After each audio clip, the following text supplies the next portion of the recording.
Thanks for tuning in. If you like this video, please give it a like, comment below, and take a moment to subscribe to our channel.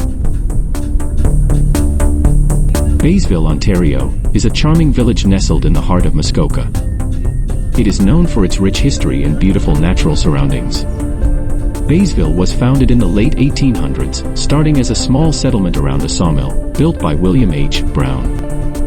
The village grew steadily and became a popular spot for vacationers and sportsmen, drawn by its picturesque location along the Muskoka River.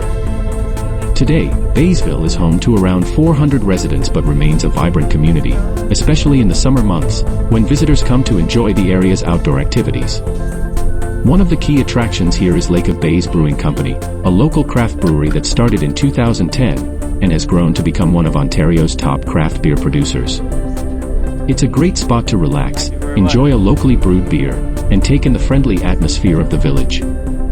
Baysville is a community that blends its rich history with modern amenities, making it a must-visit destination for anyone exploring Muskoka. Whether you're here for a peaceful retreat by the lake or to explore the local culture, Baysville has something special to offer everyone.